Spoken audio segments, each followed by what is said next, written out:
Okay, good morning, good afternoon, good night, whenever you're watching this video. I'm Austin and this is Following Jesus. If you don't know what Following Jesus is a Bible study. We started in Matthew chapter 3. We are now on John chapter 4. If you haven't already, you can subscribe to my YouTube page. It is at following JE3US. If you want to have access to these videos. They are all in playlists. I have the full book of Matthew, the full book of Mark, the full book of Luke, and now we are working on John. We're going to try to get all the way to Revelation. Not really much to say. We're just going to go ahead and get into John chapter 4. When therefore the Lord knew how the Pharisees, I do have something to say.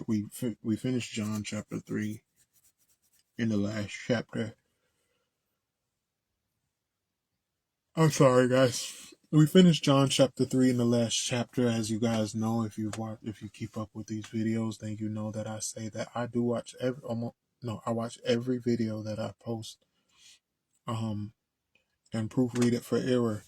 One error that I said, it wasn't an error, it was a example that I gave, but I see where people can be misled. I gave an example, and in the video I said it was a terrible example, but still I do have to emphasize. I was speaking regarding speaking in tongue, and I want to clarify. I said that I gave the example and said that a baby takes on when a baby comes into this world, and I gave the example and said that when a baby comes into this world, the language that the baby speaks is the language that the baby takes on is comes from the environment. And after listening to that video, I see how one can take that and think that they have to listen to the people around them speak in tongue and stuff like that and try to mimic them. That is not what I meant to say. No one has told me that, but after listening to it, I perceive that someone listening can come to that conclusion and think that that is what I was trying to say. That is not what I was trying to say. What I'm trying to explain to you is that when the Bible says the Spirit gives, and I'm speaking from experience, when the Bible says the Spirit gives utterance, it literally means that you don't know, you have no control over what you're saying.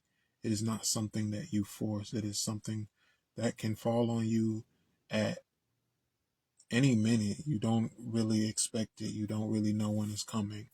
In other words, the wind bloweth where it listeth, and you can't tell from whence it cometh. So I can speak from experience with that. So I just have to clarify that because I don't want anyone to be misled by something I may have said. I try my best to give examples that people will understand and not take out of context. I do understand that not everyone watches every single video, so they may not see me correct it. So I do have to pray to the Lord and ask him to forgive me if I ever misled anyone in that direction, because I may not be able to go back and fix it for them as I would be able to for others. But I did want to mention that. But we are on John chapter 4 and verse 1. When therefore the Lord knew how the Pharisees had heard that Jesus made, I'm going to have to read 35 from the last verse to see where we at.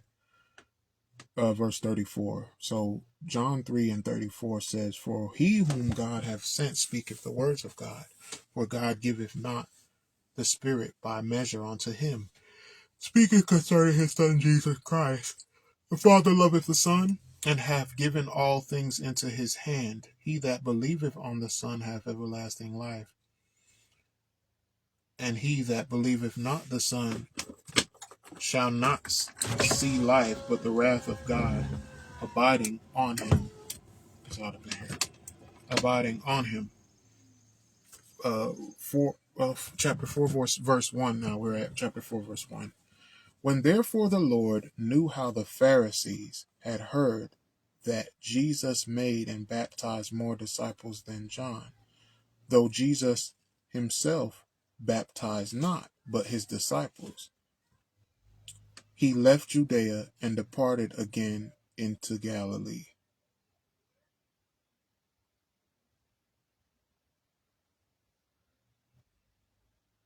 What? I don't know if my brain is off right now. Hold on. John 4:1. When therefore the Lord knew how the Pharisees had heard that Jesus made and baptized more disciples than John.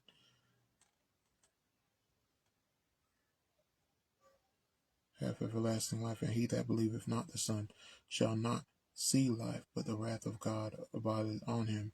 When therefore the Lord knew how the Pharisees had heard that Jesus made and baptized more disciples than John, though Jesus himself baptized not but his disciples, he left Judea and departed again into Galilee. I don't understand when it says, when therefore the Lord. That's throwing me off for some reason, as if I don't understand what so we're going to go past that. I don't understand why it's saying, when therefore the Lord. I don't know if it's because I'm not reading I'm not following the grammatization of this text right now. But,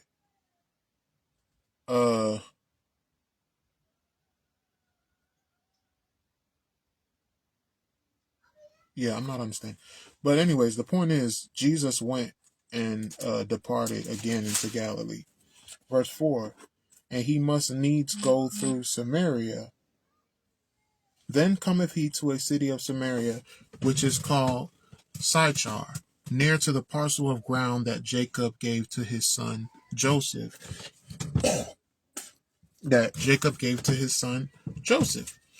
Now Jacob's well was there. Jesus, therefore, being wearied with his journey, sat thus on the well, and it was about the 6th hour.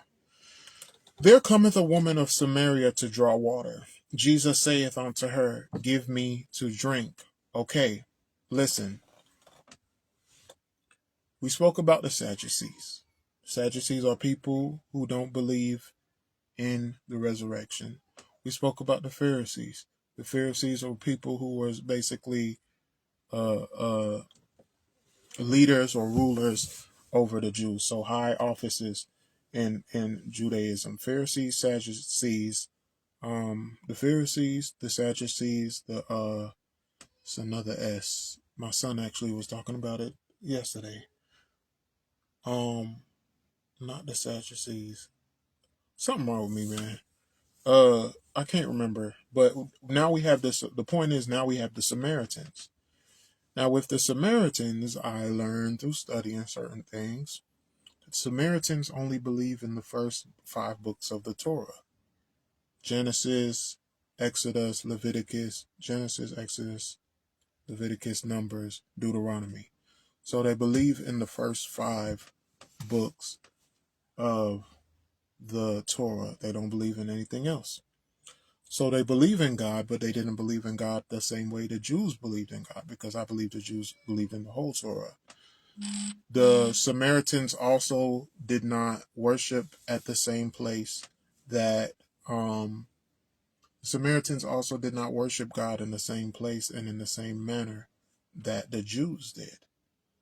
The Samaritans worship God on a place called Mount Gizmarzar or something like that. I don't remember what it's called. Mount Gizmarzar. I'm telling y'all this for a reason. Mount Gizimar or something like that. The Jews worshipped God, obviously, at Jerusalem. So the Samaritans also did not believe in certain prophets, the way that the Jews did. But the Samaritans did believe that a Messiah was coming, as did the Jews. I believe the Jews still believe that the Messiah is not here yet, or did not come yet. But the Samaritans, these are their beliefs. The Samaritans had no dealings with Jewish people. So, given that context, we're going to continue to read. Now there cometh a woman, verse 7, there cometh a woman of Samaria to draw water. Jesus saith unto her, give me to drink. For his disciples were gone away into the city to buy meat. So it's just him and Jesus here. It's just her and Jesus here. The disciples gone. Verse 9, then saith the woman of Samaria unto him, How is it that thou, being a Jew, askest drink of me, which am a woman of Samaria? For the Jews have no dealings with the Samaritans. Jesus answered and said unto her, If thou knewest the gift of God, and who it is that saith to thee, Give me to drink, thou wouldest have asked of him, and he would have given thee living water. If you knew it was Jesus, you would have asked him, and he would have gave you living water. You talking about Samaritans and Jews and all this crap. Some people need to understand that it's not about race, it's not about nationality, it's not about ethnicity and all this stuff. Um, but people will make it that. And if they really knew God, if they really knew the if they really knew, again, you've been watching these videos. If you've been watching these videos, you already know that it's very ignorant to think that carnally minded, because well, we're going to keep reading. Salvation is given to everyone now. The Spirit is poured among all flesh now, regardless of race, regardless of ethnicity, regardless of this. So if you would have really known the grace of God, then you would know that everyone's your brothers and sisters, But Jesus is speaking specifically concerning himself, not the Spirit. He said, if you knew who I was, then you could have asked me, and I could have gave you living water. The woman saith unto him, Sir, thou hast nothing to draw with, and the well is deep. From whence then hast thou that living water? Art thou greater than our father Jacob, which gave us the well, and drank thereof himself, and his children, and his cattle? So she's thinking carnally minded, just like Nicodemus was in the previous chapter. Which again, like I said, don't blame him, because we understand, mind you, as we read, we have to be able to look at things from their perspective in the moment. We are reading every conversation, every thought process, every, disciples' testimony, we're reading all of that in its fullness. So we have a different perspective than the person who's actually in that moment having one conversation with Jesus. I'd be confused too if I sat down and only had one conversation with Jesus. Unless it was just, well, me, I ask a bunch of questions. He'll probably get tired of me. But if I sat down and had a conversation with Jesus one time, some things he said would confuse me, because I don't have the fullness in what he's saying. It's the equivalent of people who sit here now and they go off of one video. And the first example that comes in my mind is there's a video with Marvin Winans, and I think his name is Marvin Winans or something like that, where he said, a person came to give him money. A person came to give him some money, and in his church, and she said, all I have is 1,000, but I have an extra 300. And he said, that's not what I asked you to do.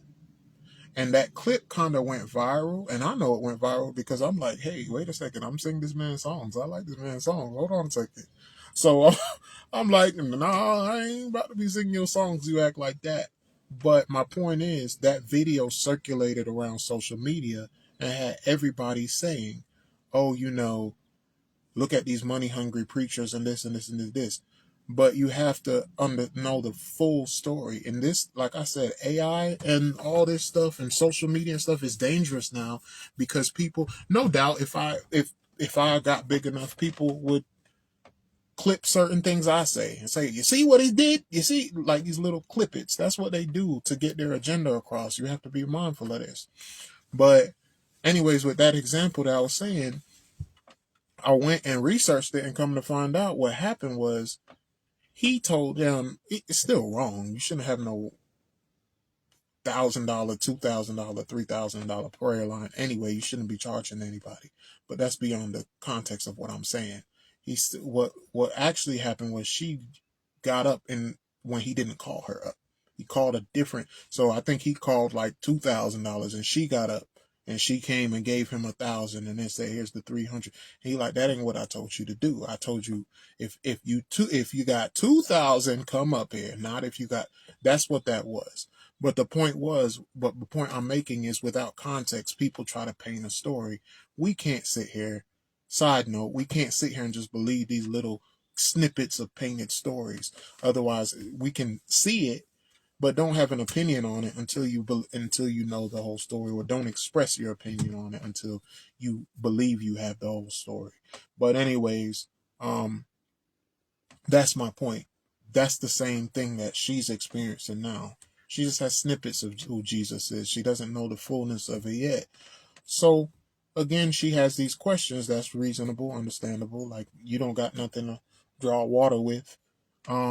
So what are you talking about? Verse 13, Jesus answered and said unto her, whosoever drinketh of this water shall thirst again. But whosoever drinketh of the water that I shall give him shall never thirst, but the water that I shall give him shall be in him a well of water springing up into everlasting life. We read in the last video, we spoke about the Holy Ghost, and we spoke about how he said out of thy belly in John chapter 7, verse 38, when we read it, he said, out of thy belly shall flow rivers of living water. Okay, when he says, the water that I shall give him shall be in, listen to the wording.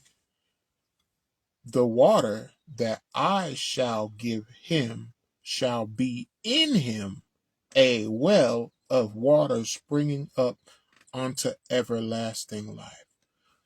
Our water that we drink now gives us water from the out, gives us life from without, or gives us life on the outside.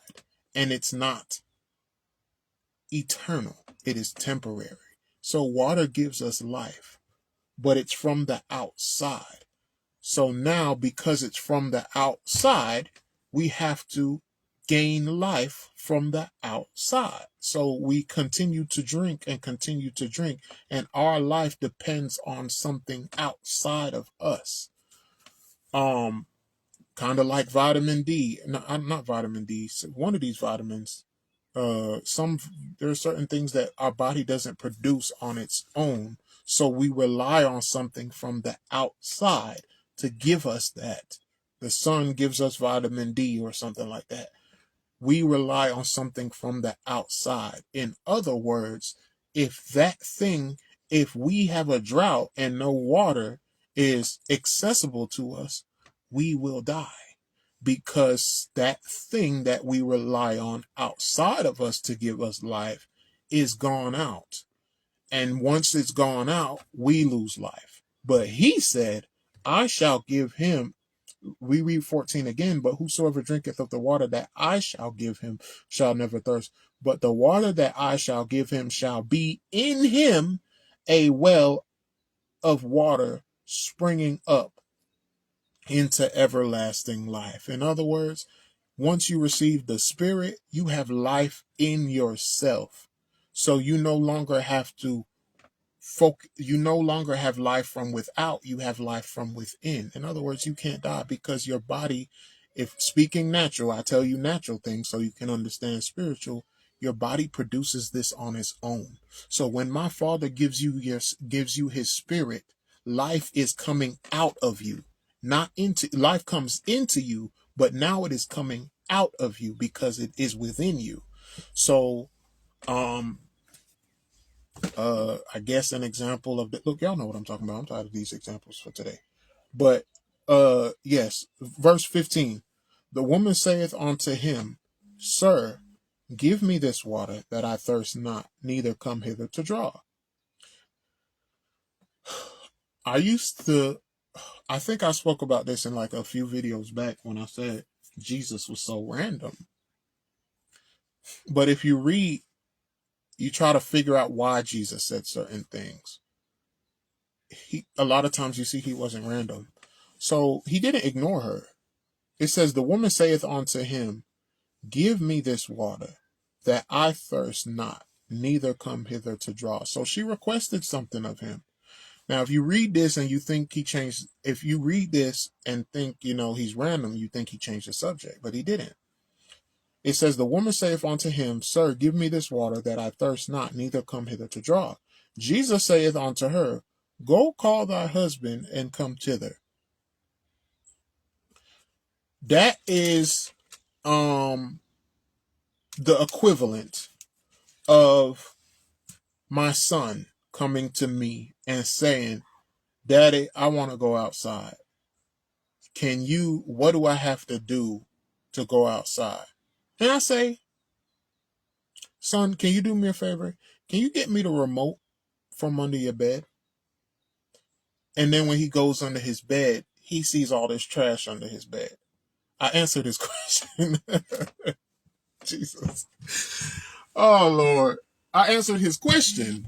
So now I didn't just directly say, clean up under your bed. I answered his question. I said, go get the remote from under your bed. And when he sees under his bed, I did not even have to judge him. I let him know what he was doing wrong. And I let him know, if you want to go outside, clean up under your bed. I did that without telling him. So now this woman's saying, what are we talking about? Remember I said Jesus did not just talk crap. Everything he spoke about, he emphasized to people, and he lived it, and he spoke it in different ways to different people. We just spoke in the last chapter how let's go back right quick. In John chapter 3, verse 19, and this is the condemnation, that light is come into the world, and men love darkness rather than light, because their deeds were evil.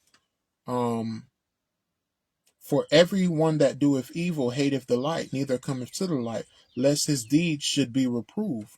But he that doeth truth cometh to the light, that his deeds may be made manifest that they are wrought in God.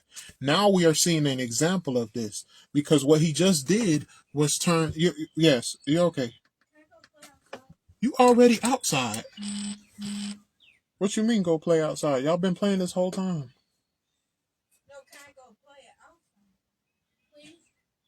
Sure, Opie. I don't know what that means because y'all been outside this whole time. But don't pass that mailbox. Lost my train of thought. Oh no. The woman saith unto him, Sir, give me this water that I thirst not. Oh, no. He's showing us, we're seeing an example of someone coming to the light, of the light being shown on someone, and someone coming to the light. Because she's saying, I want this water. He said, okay, go call thy husband. The woman, verse 17, the woman answered, and he didn't say okay, but he said, go call thy husband and come thither. The woman answered and said, I have no husband. Jesus said unto her, Thou hast well said, I have no husband, for thou hast had 5 husbands. For he whom thou now hast is not thy husband, and that saidest thou truly. So now he's putting the light on her. He's shining the light on her. You say you want this everlasting water. You say you want this life. If you would have asked me for it, I would have give it to you. And then she's like, okay, well, I want it. He's like, okay, go find your husband. I don't have no husband. Now, some people speculate and say, oh, she was trying to hit on Jesus. I don't got no husband, Jesus. That's out of, you'll hear certain people say that, and that is out of, I want to say stereotyping. They like, she had 5 husbands, so she must have been fast. She was hitting on Jesus. She was trying to get Jesus, talking about she don't got no. I mean, she was lying to him. She said, I don't got no husband, but she didn't know who she was lying to. She said, I don't have no husband. Jesus like, you right. But he exposed her. He exposed her in that moment. Like, oh yeah, I know you don't got no husband. And she might be thinking, oh yeah, he believed me. No, you got 5. And the one you got now ain't yours. So imagine that. Imagine you hitting on some woman or hitting on some man, and you think you trying to you think you trying to play him, and you think you trying to get somewhere with them, and you like, oh, I don't have me. I say, I'm going to someone, oh, I don't got no kids. I don't got no kids. I don't got no wife. And they like, nah, you right. Let's say they knew something I didn't. So they like, yeah, you right. You don't got no kids. You got 3 of them and they ain't yours. Wait, what? What you mean they ain't mine? First of all, how you know I had 3 kids? Now the light's on me. Now I come trying to sit here and trying to think, but now I'm learning stuff that I ain't know. What you mean? Oh, that's Bobby's kids. So You thought you had three, but now your lies is man. Now I'm exposing all this truth because of this one lie. So she did lie to him and say I ain't have no husband. But he kind of did that, like, oh yeah, I know you don't got no husband. Matter of fact, you have 5 of them and none of them is yours. So he pulled something like that. But in other words, he exposed her to herself. And listen what she said. So he kind of said in that saidest thou truly. So like I said, it's kind of embarrassing. It's like a equivalent of me hitting on some girl and she like, oh yeah, I know you don't got no kids. You got 3 kids, but none of them yours because I know your wife. Them Bobby's kids. And I'm like, oh my goodness. But let's say she don't say she know my wife. She just say those Bobby's kids. So now I'm gonna say the woman saith unto him, Sir, I perceive that thou art a prophet. So now she like, oh, he know. So, I could say, I perceive you one of my wife friends. But now tables turn. I was initially hitting on you, but now I'm like, wait a second. I perceive you are one of my wife friends. How you know that? And how you know these ain't my kids? And how you know? Now I'm intrigued. So this is the situation. The woman said unto him, Sir, I perceive that thou art a prophet. So now she's looking at it in a different light. And she's talking about what I spoke about earlier, verse 20. Our fathers worshipped in this mountain, and ye say that in Jerusalem is the place where men ought to worship. That's what I was talking about. The mountain that they were standing on, I think is called Gaza. It's assumed, you can assume that it was Gazimah or whatever you call it, because that is the mountain that the Samaritans worship the Father on. But so now she's saying, I perceive that you are a prophet. But now because I'm assuming that because she believes he's a prophet, she's asking him a question about, hey, you a prophet? Let me ask you something, because it's obvious to me now that you're a prophet. My fathers worship on Mount Gizamar or whatever, but y'all people who's Jewish people, y'all worship in Jerusalem. So that's what she's saying. So verse 20, our fathers worship in this mountain, and ye say that in Jerusalem is the place where men ought to worship. Jesus saith unto her, Woman, believe me, the hour cometh when ye shall neither in this mountain nor yet at Jerusalem worship the Father. Ye worship ye know not what. We know what we worship, for salvation is of the Jews. So he's saying y'all worship, but y'all don't know what y'all worship. But I know what I worship, for salvation is of the Jews. He was Jewish, but the hour cometh and now is, and he's speaking concerning himself, because the Jews was looking for a Messiah. He is the Messiah. So he's saying he know what he worshiped. So verse 23, but the hour cometh and now is, when the true worshiper shall worship the Father in spirit and in truth, for the Father seeketh such to worship him. God is a spirit, and they that worship him must worship him in spirit and in truth. Okay, John 3:16, episode 88. What episode is this? 88 or 89? I don't know. Previous episode 2.0. We spoke about how you have to receive the Spirit to be a child of God. Once you receive the Spirit, now you can worship the Father in spirit and in truth. It ain't, listen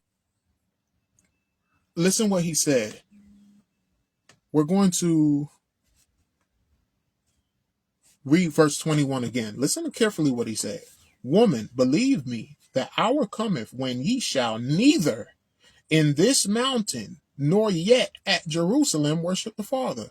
So when it comes to worship, it's going to come a time where you ain't got to worship him at the mountain. You ain't got to worship him at Jerusalem.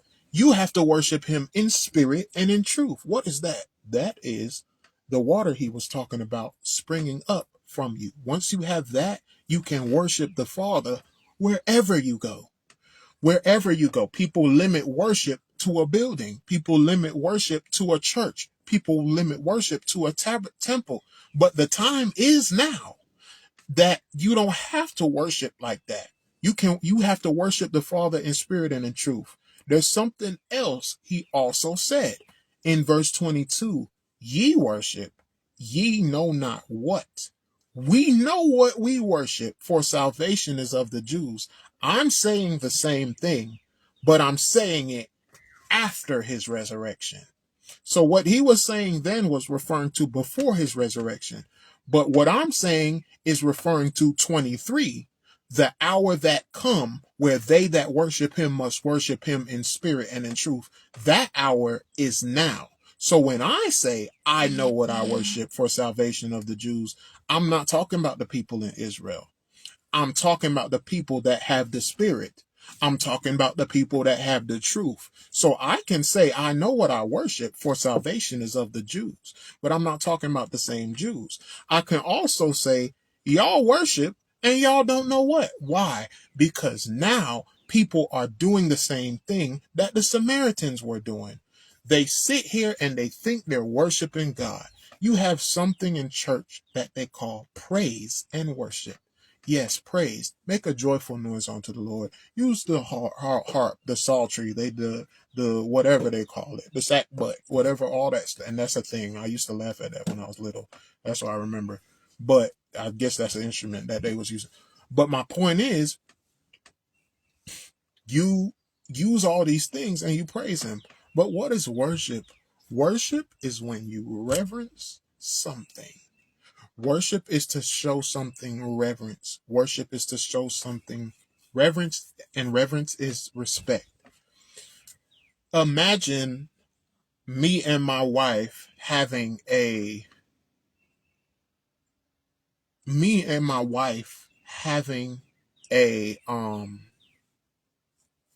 what do you call anniversary dinner. And we invite our friends and we invite our family. Let's just say we invite our friends. And one of our friends, she just come up there with a thong on. And she come to the place with a thong on, and she's just like, I just want to reverence the it sounds stupid. She gets up with a thong on and she says, I just want to reverence the Brewsters today with a dance and with a song. And she's just revealing and shaking and just and you really think we feel reverenced? I don't care how good you sing. I don't care how good you dance. You just disrespected us. You worship, you reverence, but you don't know what. You're not. Again, the Samaritans and the Jews had the same God. So he's not saying you don't know what God you're worshiping, because they had the same God. He's saying you don't know, and they both believed in the Messiah. He's saying the way you going about worshiping is not really worshiping. But hey, it don't matter, because it's going to come a time where you just going to have to worship him in spirit and in truth anyways. So now there are people that think they're worshiping God, but they're disrespecting Jesus.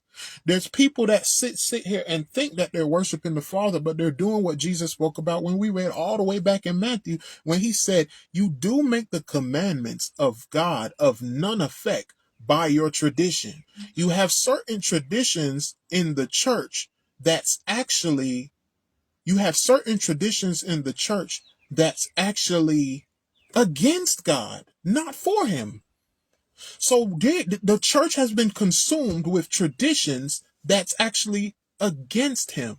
You can sing certain praises in the church that's actually against the Father.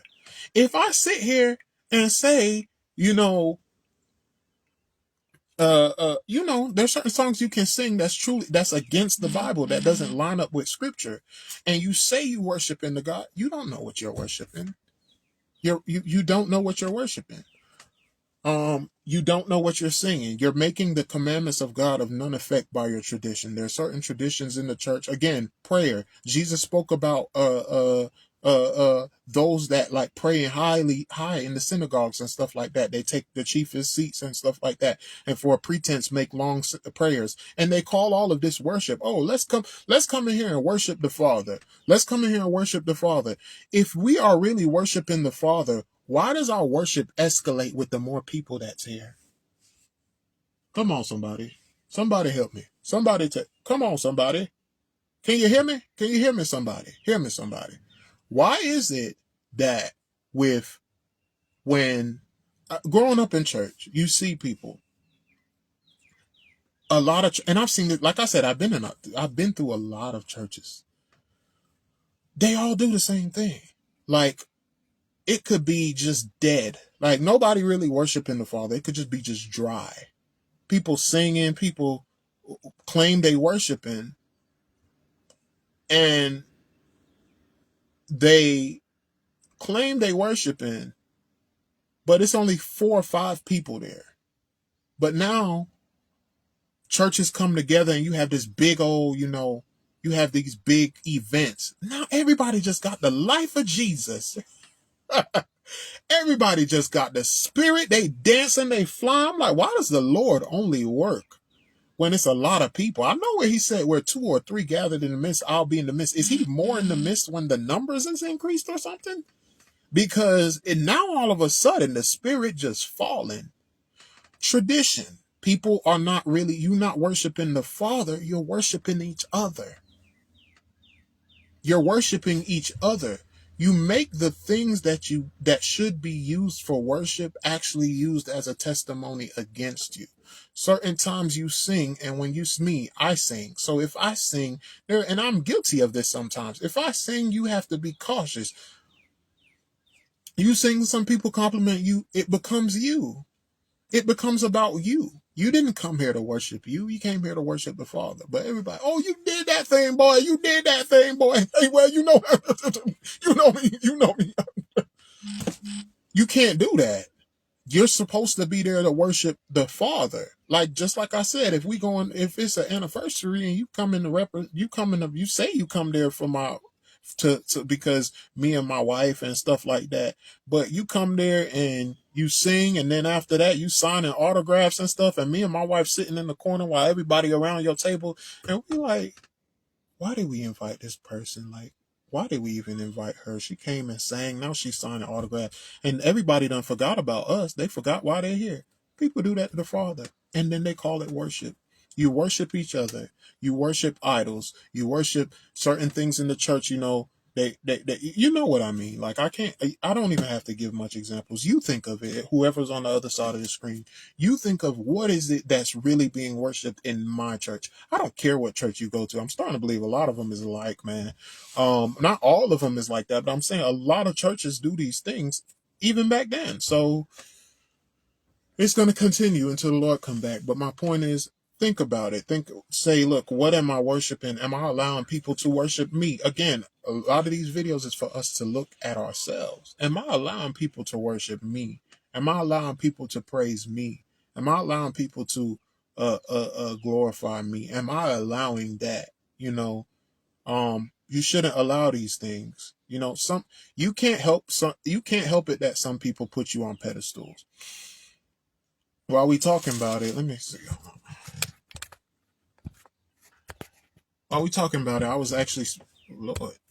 While we talking about it, I was actually speaking with somebody about this today, about somebody who I said, he's a public person, so I could say his name. Kirk Franklin. I was talking about Kirk Franklin, and I said, I kind of understand him. And I know some people gonna be like, what you mean? I've been in a position, and I assume this is what goes on sometimes with him, because sometimes I look and I'm like, what in the world?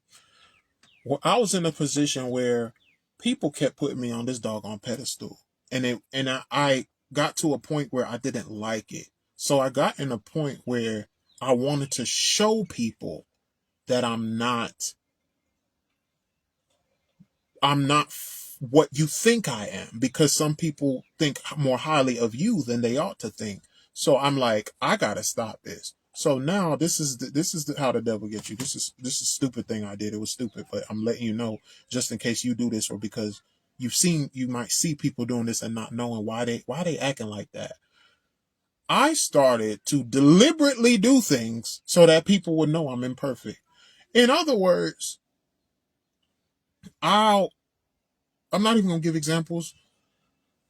I just did some stupid stuff to show I'm not perfect, or this, but then that becomes, you actually look worse than you are, and that becomes something that you continuously do. Stop trying to live for Jesus. Stop worrying about people. You really have to live for Jesus and stop worrying about people, because you're going to end up just doing all types of crap. So just saying stuff. Oh, let me have this conversation so they know I'm cool. Look, look, y'all know I could talk about drugs. I don't do them, but I could talk about it because I just want y'all to. I want y'all to feel free to comfortable talking to me. I want y'all to feel comfortable this and this and that. But then they look at you like, I don't want. I want you to be able to talk to me because some people will say, I'm not gonna talk to Austin about this because Austin go to church and you're like, wait, hold on, you could talk to me. What's going on? Like, hey, look. Drugs. We. You can talk to me.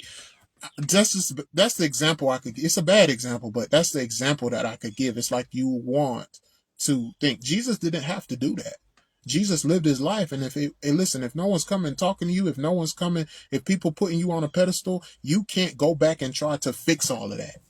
People gonna do it regardless. You can't go back because then you're gonna make yourself look bad. Like I said, I was doing it. I was making myself look stupid because I didn't realize how stupid I was looking, but people would say certain things about me, like at my job. I didn't tell anybody I didn't curse.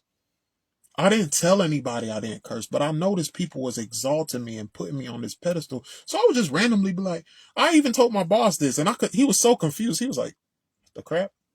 I was like, hey, bro, I struggle watching porn sometimes. He was like, what the crap does Austin, what does that have to do? I'm like, because you can't, you sit here and you trying to put me on so when I say you're going to make yourself look crazy, if people put you on a pedestal, some people can't, some people just do that. And I don't believe the Lord will hold you responsible for that if it was not intentional. Again, I didn't go around saying, don't cuss here. This a man that don't cuss, everybody. Don't, then you're exalting yourself. But if people notice certain things in you, okay, that's okay. You don't have to fight it. Cause I legit tried to fight it. I'm like, no, because if I do end up cussing, if I get mad and I end up cussing, I'm going to disappoint them. But I'm not the one who told them X, Y, and Z anyway. So now I'm like, I got to tell them something to make them take me off this pedestal. And in most cases, they still didn't do it. So now I'm just stupid. Now they just know I'm struggling with X, Y, and Z for no reason. And they still got me on the pedestal. So when I say don't allow people to worship you, what I'm actually saying is you can't avoid it sometimes.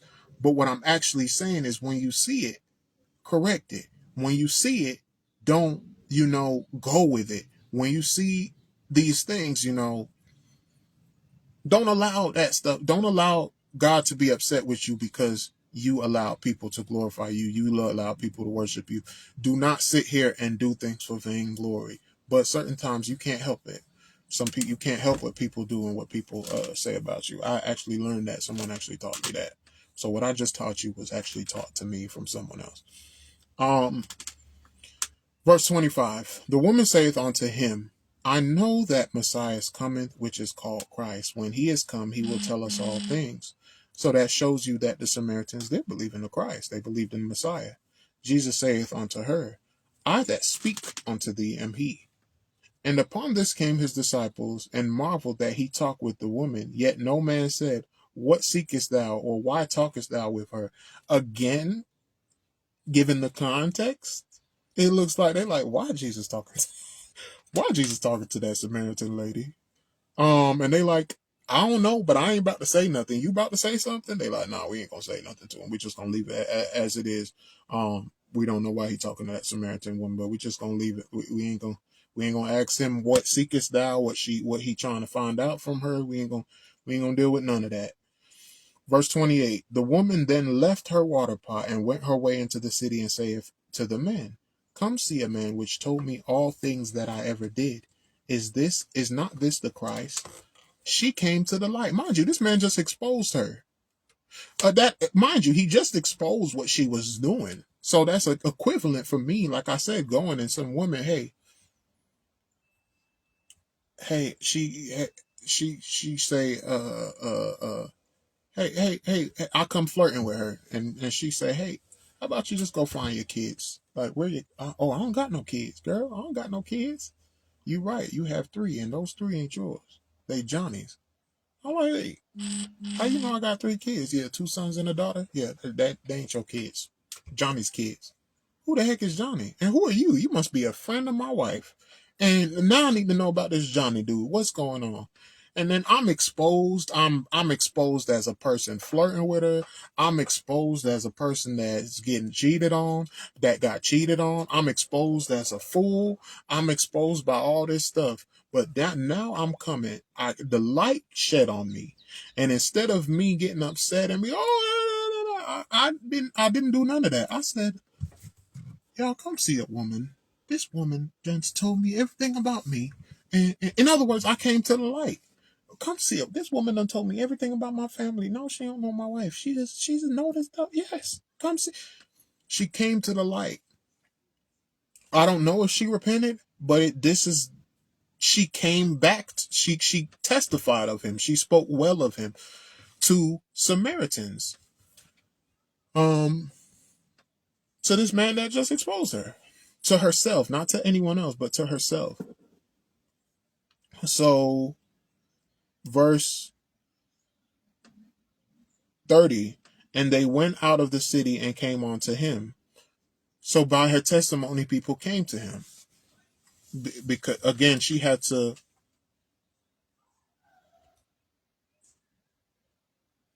what the heck? She had to deny herself. Obi,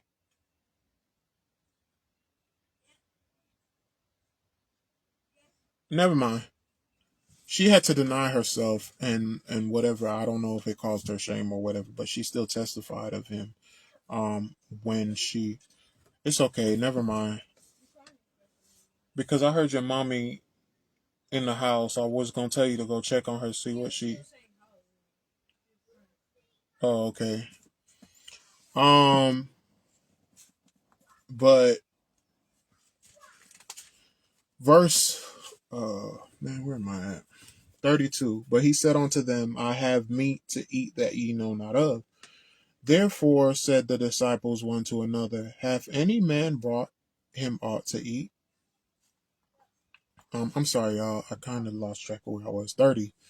Then they went out of the city and came unto him. In the meanwhile, his disciples prayed him, saying, Master, eat. But he said unto them, I have meat to eat that ye know not of. Therefore said the disciples one to another, hath any man brought him aught to eat? Now I said this because again we're following Jesus, and I have to say this because we say we love Jesus. I remember I said this a long time ago when I used to teach or preach in the pulpit. People always say they love Jesus, but if you think about it, Jesus was always saying something. Like, people don't like people like that nowadays. Like, always, you can't say no. I know, because some people say that with me. They like, bro, why can't we just have a normal dog on conversation? Why you gotta respond that way? Why we can't have a normal Jesus? You just ask, hey Jesus, you want something to eat? I have food to eat that ye know not of. Jesus, you want something to drink? If you would have asked, I would have gave you water from your. And you like Jesus. So Jesus it wasn't like, and that actually shows you how the apostles, like the disciples were. They were very humble, and a lot of people, like I said, a lot of people like now, they can't take that stuff. A lot of people can't take knowledge 24/7. They get annoyed. I ain't talking to Jesus no more. You can't even talk to him about a car, because he's going to turn the car into a parable. He's going to turn this into, and that's how some people are. They don't like to stand in the presence of knowledge. They don't like to stand in the presence of wisdom, not for too long, especially wisdom that keeps on giving. Some people can't hold all that. But the point is, he said, I have meat to eat that ye know not of. Therefore said, it seemed like sometimes the disciples actually ignored it, because we read it in the last chapter where he said something, and they just, like, now they seen him with the woman, they just like, all right, I'm not even gonna.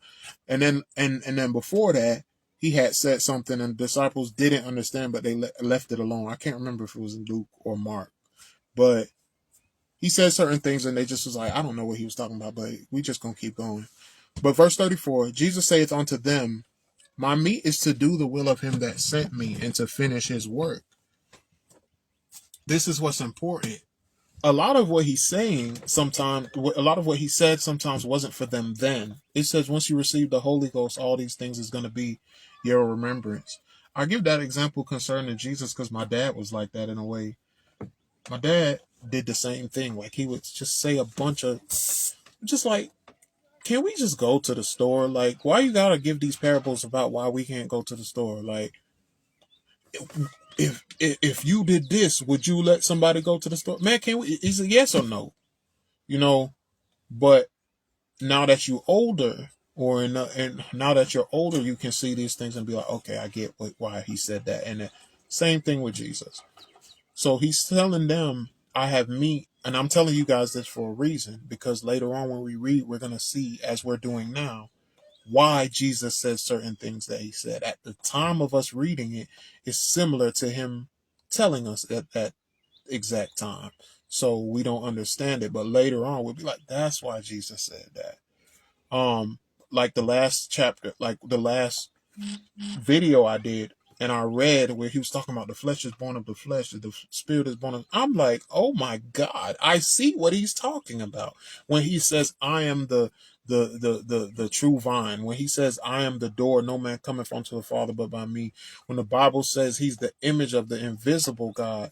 And I thought, like I was thinking today, I'm getting off track, but it's because I'm planning on reading the rest of this and getting off in a second. I don't think there's much to explain. Let me see. Yeah, I'm getting off it soon. But I was thinking today, like, I watched SpongeBob, and you got the invisible boat mobile. And I posted this on Facebook because I wanted to get it off my chest.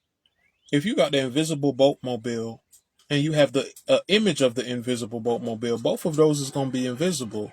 But if you paint the image, you can see the image of the original invisible boatmobile, but you're going to see it because it's painted, but it's still invisible. It's the image of something invisible, but the image was made visible by painting it. So it's like certain things I was just seeing, and I'm just like, that's why Jesus said this, and that's why Jesus said that. We're going to see a lot of that. And I think this is one of them when he's talking about the meat is to him to do the will of him that sent me and to finish his work. Verse 35, say not ye, there are yet 4 months, and then cometh the harvest. Behold, I say unto you, lift up your eyes and look on the fields, for they are white already to harvest. So he's saying people already want. He's saying that there's already people that's serving him. We know this because what he said in Matthew when he gave the example. Well, I don't know if he said it yet, because we're reading John's testimony. But we know that in Matthew, he's talked about the harvest, and he said how he's going to send the angels, and he said in due time. But he's letting them know there's already people now that believe on me that's ready, you know? So he said, don't wait and say, the harvest is coming. He's saying the harvest is already here, for they are white already to harvest. And he that reapeth receiveth wages, and gathereth fruit unto life eternal, that both he that soweth and he that reapeth may rejoice together. In other words, the person who plants and the person who, listen, I was talking to someone, and when I was talking to them, I said, I feel like one of the most fulfilling jobs that a person can have is that of a teacher. And the reason why I feel like a teacher, and I'm not talking about money. If you're a teacher, I'm not talking about money. I'm talking about reaping. The one that sow and the one that reap rejoice together. If I was a teacher and I see, like, if my sons, I got little sons, if they grow up and just be bad and just ignorant, just don't know, I would be so hurt, because I'm like, man, what did I sow? And they would be mad at me. Like, what did Daddy teach us? We can't do nothing. We don't know nothing. We don't know nothing. So they sowing, and they're like, we don't know nothing. Daddy didn't teach us nothing. We out here on our own. And I'm like, man, look at them knucklehead boys. They don't know. The ones that's sowing and the ones that's reaping is not rejoicing because I didn't sow right. But if I'm on here and someone message me, hey, Austin, I got the Holy Ghost. We rejoice together because you sow and you rejoice in that you sow, and I rejoice. I mean, you reap. You rejoice in that you reap. You got something from this, and I rejoice because I gave it to you. So I said that of a teacher, I said it seems like that's fulfilling because you can see good and bad. You can see the effects of your sowing. You can see the effects of your sowing by what the person you sowed into reap. So now you got this bad person in school. Hey, look, Terrence, you acting crazy. You acting like a fool. You're gonna be on the street. And Terrence not listening. Terrence not listening. You see Terrence, he a bum on the street. And you know what? You're gonna be like, I done told Terrence. You're seeing everything that you sowed, and you're seeing them reap. So, or you could say, look, I always knew Billy Bob was gonna be great. Look, he was so good in school. He was this, and that's fulfilling. There's fulfillment in that. I'm happy by him reaping. I love to be a part of the process. I love being the part of me personally. I love being the part of a process in somebody's life for the better. Like if someone, hey man, I remember you taught me to do this. Some people do that. They don't know how good that made me feel. Some person was playing, was singing a song. They said, I heard you sing the song, and I was like, you like that because a person, if they making money off of it now, better not be my song though. But if they making money off of a song that they heard me sing, and they like, oh, I did this and I did that, and I and I'm starting making money, and I'm like, okay, cool, that's cool. They're reaping, but I sow, so we rejoice together. I may not reap, but I don't have to reap. I just happy that what I sowed into you allowed you to reap, allowed you to get to where you are, and I don't do it, to collect from you. Oh yeah, I taught you in the 5th grade, and now you're a millionaire. You gonna give me some money? No, that's not the mindset. I'm happy that what I did allowed you to get what the Lord had for you. I prepared the way for the Lord to give you according to your several ability, but I increased that ability. I played a part in that. So reading that again, he says, verse 36, and he that reapeth receiveth wages and gathereth fruit unto eternal life, that both he that soweth and he that reapeth may rejoice together. And herein is that saying, one soweth and another reapeth. I sent you to reap that whereon ye bestowed no labor.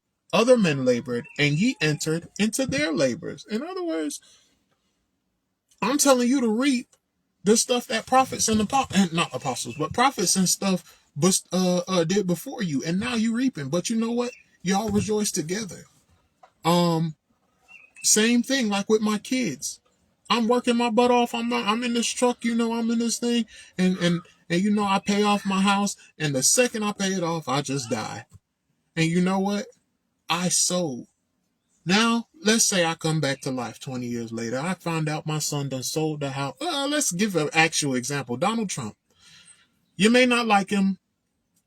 If you cut me off because I said Donald Trump, you got the devil in you or something, because you got some type of hate that's just it's just unimaginable that a person mentions a name and you're like, I ain't listening to you no more. Well, you shouldn't have been listening to me in the first place, because obviously what I'm saying is not what I'm saying is not sold correctly because you think like that.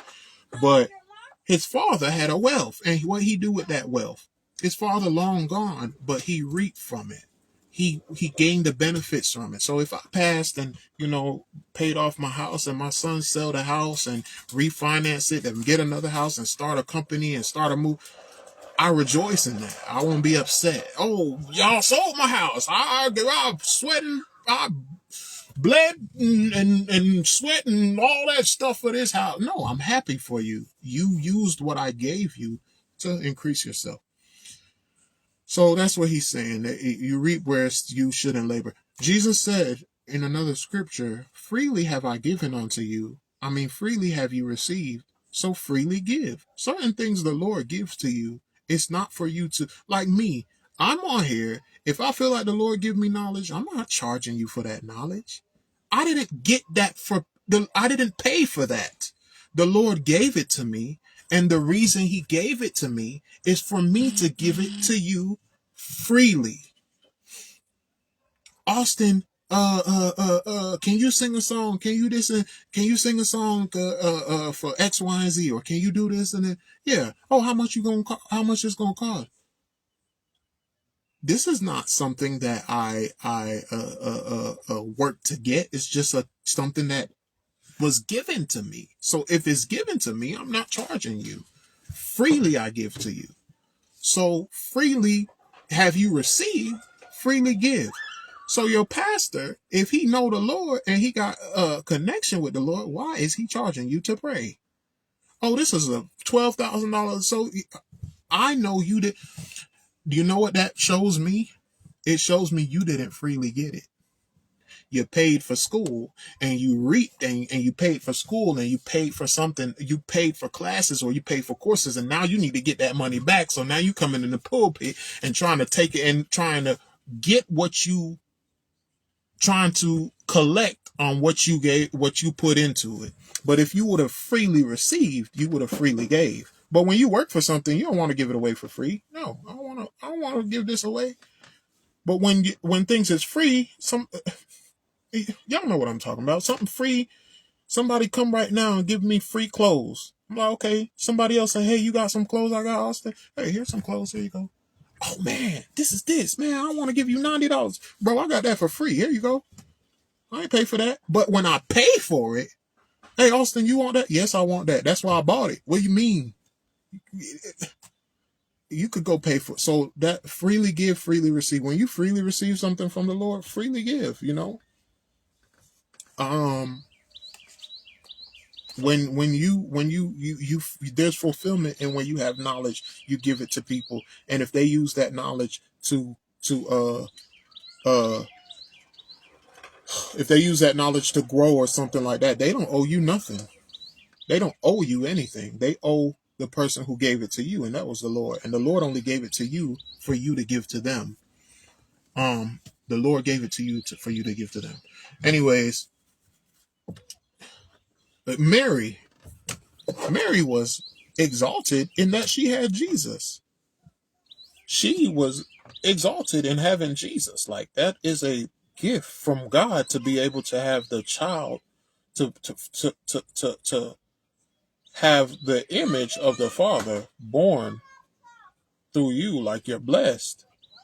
Not saying created through you. I'm saying the body that came through her. You know, that's a blessing. So, but that's not making her the mother of God and for her to exalt herself over and stuff like that. And now she's sitting here on judgment talking about hey, that's my son or whatever. So I need this and I need no.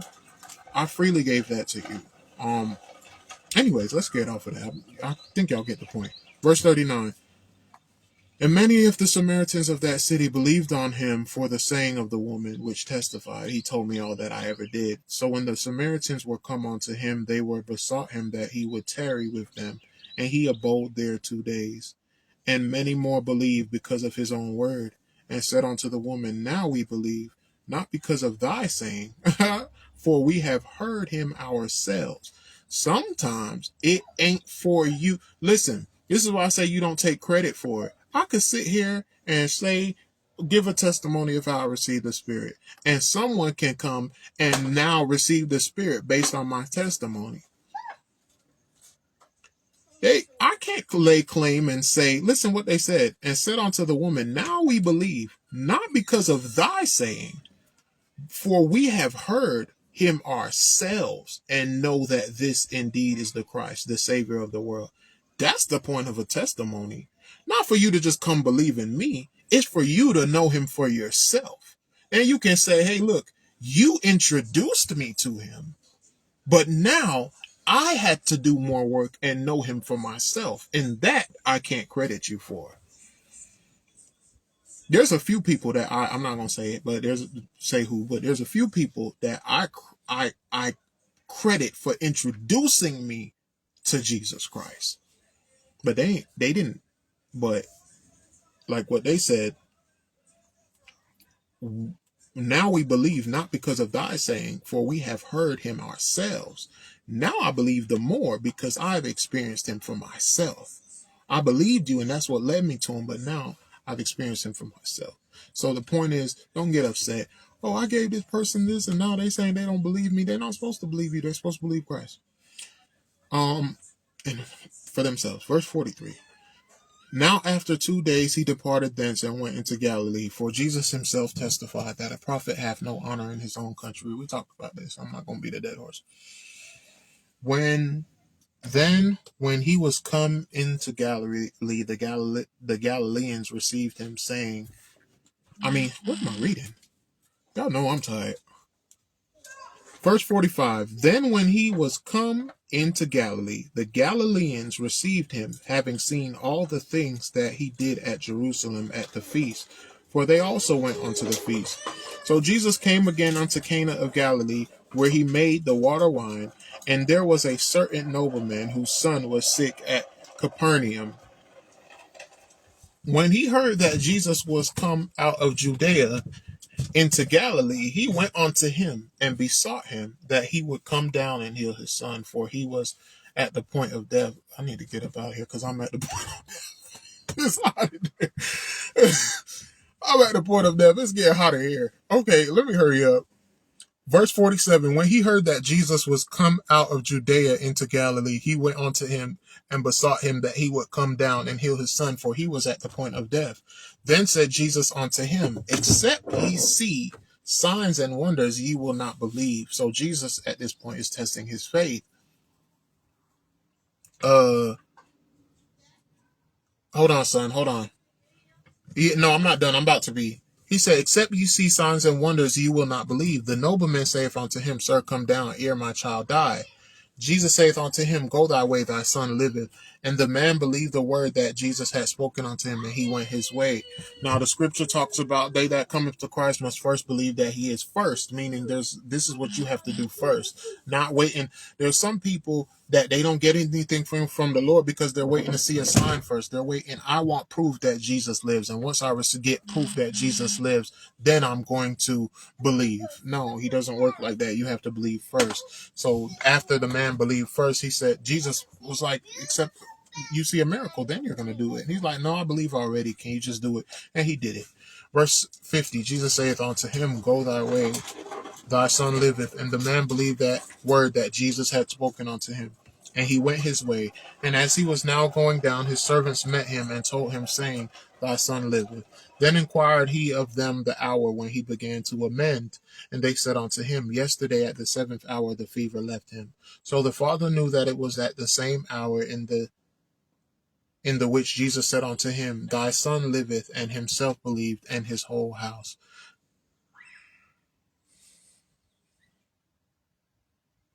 Yes, so he knows that Jesus was responsible for the life of his son, the life given that happened because of his son. Verse 54.